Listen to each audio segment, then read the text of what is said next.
नमस्कार सभी को। आज हम लोग खिलजी वंश के बारे में जानेंगे।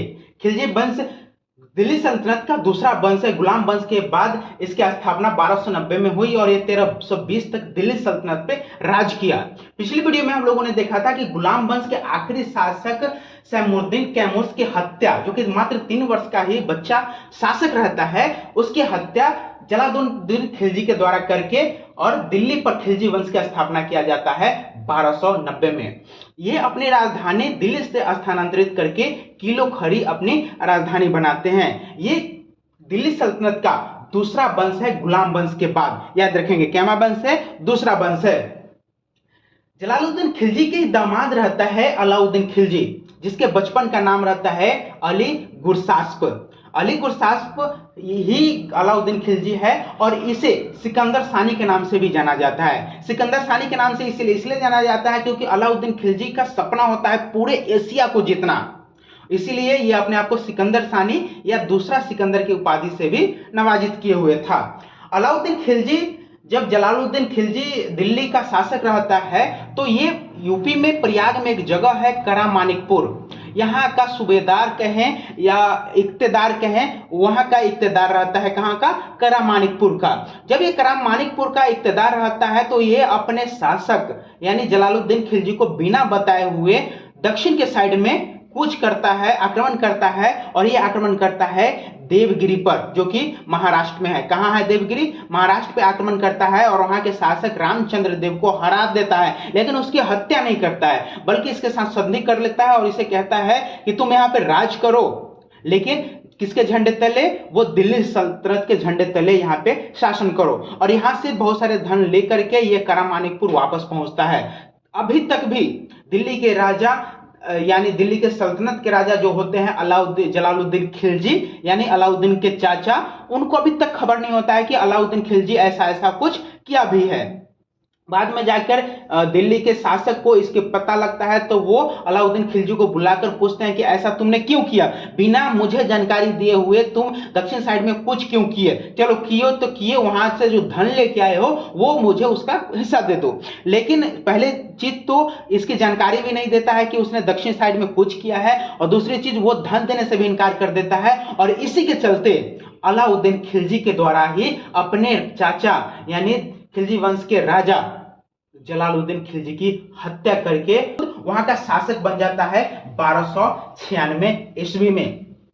अलाउद्दीन खिलजी तब दक्षिण साइड में आक्रमण किया था तो उसका मेन पति मालिक कफूर था। कौन था? मालिक कफूर था, जिसे 1000 दिनारी भी कहा जाता है। मालिक कफूर को 1000 दिनारी इसलिए कहा जाता है क्योंकि अलाउद्दीन खिलजी जब अपने कुछ मंत्रियों को गुलाम खरीदने के लिए गुलाम के बाजार में भेजता है तो गुलाम का कीमत लगभग 150, 50, 100 यही रहता है, लेकिन एक गुलाम रहता है उसका कीमत 1000 दिनारी रहता है। कितना? 1000 दिनारी रहता है। तो पूछता है कि भाई आखिर इसमें ऐसा क्या है कि इसकी कीमत 1000 है, मतलब इसने में तो 10 गुलाम खरीदा जाएगा और ये गुलाम 1000 के क्यों है? तो बताया जाता है कि ये गुलाम जो है बहुत अच्छा तलवारबाजी है, अच्छा लीडरशिप रखता है, तो इसको परखने के लिए खिलजी के सेनापति अपने एक सेना को मालिक कफूर के साथ लड़ने के लिए बोलता है और लड़ता भी है, और मालिक कफूर मात्र 5 मिनट में उसका काम तमाम कर देता है। और इसीलिए इसको 1000 दिनार में अलाउद्दीन के खिलजी के मंत्री इसको खरीद के ले आते हैं, इसलिए मालिक कफूर को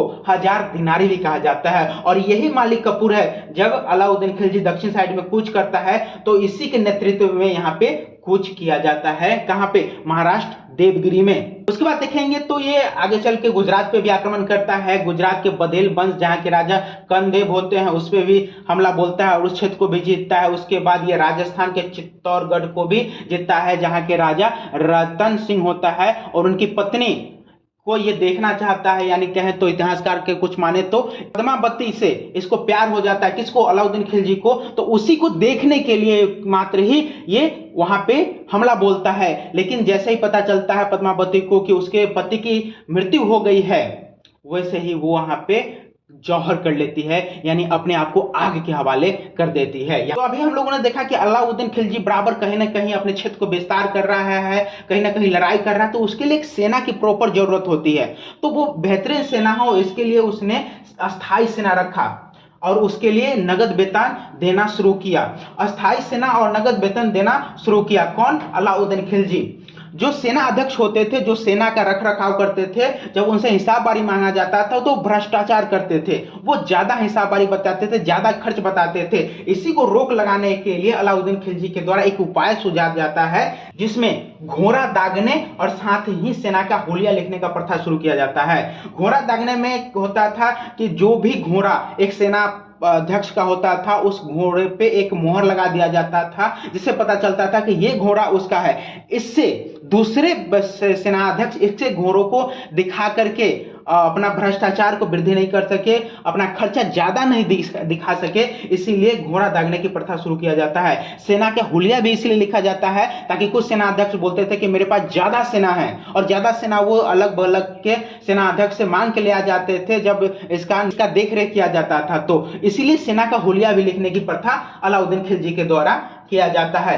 और चूंकि नगद वेतन देने की बात है तो भाई पैसा आएगा कहां से, तो ये टैक्स को वृद्धि कर देता है 1/2 यानी 50% टैक्स अपने राज्य में लगा जाता है। और साथ ही लूट के धन यानी जिसे खस्म कहा जाता था, उस पे पहले 1/4 यानी 4 हिस्सा में से एक हिस्सा राजा का होता था, लेकिन इस पे भी वृद्धि करके 3/4 यानी 4 हिस्सा में 3 हिस्सा राजा को होगा, ये इसमें भी वृद्धि कर देता है। मूल्य नियंत्रण प्रणाली इसने शुरू किया। मूल्य नियंत्रण प्रणाली शुरू करने के पीछे इसका मेन वजह है क्योंकि सेना जो भी होता था वो बार बार अपने पैसे बनाने के लिए वेतन बढ़ाने की मांग करता था, क्योंकि महंगाई दर दिन पर दिन बढ़ते जाता था।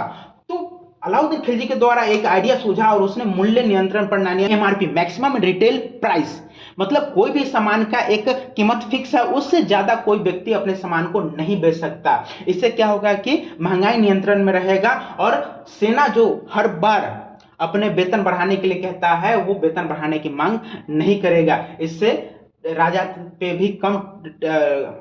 भी कम बोझ पड़ेगा वेतन देने का, और साथ ही इसका फायदा जनता को भी हुआ मूल्य नियंत्रण प्रणाली। और इसको इतनी सख्ती से लाया गया ना कि इसके लिए एक दीवान या रियासत विभाग की भी स्थापना किया जाता है। ये दीवान या रियासत हमेशा जांच करते रहता था, और उसमें अगर कोई व्यापारी बेईमानी करते हुए, भ्रष्टाचार करते हुए पकड़ा जाता था, जैसे कि कोई व्यापारी अगर 1 किलो में 100 ग्राम बेईमानी कर लिया, यानी 100 ग्राम उसका किलो कम है, तो उसके शरीर से 100 ग्राम मांस काट लिया जाता था। जितना बेईमानी करेगा उतना मांस उसके शरीर से काट लिया जाता था। अब सोचे कि कितना सख्ती से इसने मूल्य नियंत्रण प्रणाली को लागू किया था। आगे हम लोग देखते हैं कि खिलजी वंश की आर्थिक नीति की जानकारी तारीखे फिरोजशाही, जो कि जियाउद्दीन बर्नी की कृति है, उससे मिलती है। तारीखे फिरोजशाही किसकी कृति है? जियाउद्दीन बर्नी की। इसके द्वारा कुछ स्मारक का भी निर्माण करवाया जाता है, जिसमें से अलाई दरवाजा प्रमुख है। अलाई दरवाजा जिसे इस्लामिक वास्तुकला का रत्न भी कहा जाता है, और ये अलाई दरवाजा कुतुब मीनार का दरवाजा है। कहां का दरवाजा है? कुतुब मीनार का दरवाजा है। 1000 खंबा का महल का निर्माण इसके द्वारा करवाया जाता है, और जमैयत खाना मस्जिद का भी निर्माण करवाया जाता है। इसने कर का तो वृद्धि किया, साथ साथ इसने चराई कर भी लगाया। चराई कर यानी दुधारू पशु पर लगाया जाने वाला कर होता था, और गढ़ी कर जो कि घरों पे लगाया जाता था, घर एवं झोपड़ी पे लगाया जाने वाला कर था गढ़ी कर। 1297 से लेकर के 1306 तक 6 बार इसके शासन में मंगोलों का आक्रमण हुआ, जिसमें पहला आक्रमण कादर खां के नेतृत्व में हुआ। वैसे वैसे करके लगभग 6 बार आक्रमण खिलजी वंश पे किसके समय में होता है? अलाउद्दीन खिलजी के समय में 6 बार आक्रमण होता है। 1316 में इसकी मृत्यु हो जाती है, और उसके बाद खिलजी वंश का अगला शासक मुबारक खिलजी, जिसने खुद को खलीफा की उपाधि दिया। खलीफा पद मुसलमानों के लिए एक धर्म गुरु के पद के रूप में होता था, जो कि बहुत ही प्रतिष्ठित पद माना जाता था। तो ये खुद को खलीफा घोषित कर दिया। कौन? मुबारक खिलजी। ये मुबारक खिलजी को नग्न स्त्री, नग्न पुरुष का संगत पसंद था। कभी कभी ये दरबार में नग्न होकर ही दौरा करता था। इसकी मृत्यु यानी इसकी हत्या इसी के वजीर खुसरो खां के द्वारा करके खुसरो खां अगला 1320 में खिलजी वंश का शासक बनता है, और उसकी हत्या गयासुद्दीन तुगलक के द्वारा करके तुगलक वंश की स्थापना दिल्ली सल्तनत पे किया जाता है। यानी तीसरा वंश तुगलक वंश के बारे में हम लोग अगले वीडियो में पढ़ेंगे। थैंक यू सो मच, मिलते हैं अगले वीडियो में।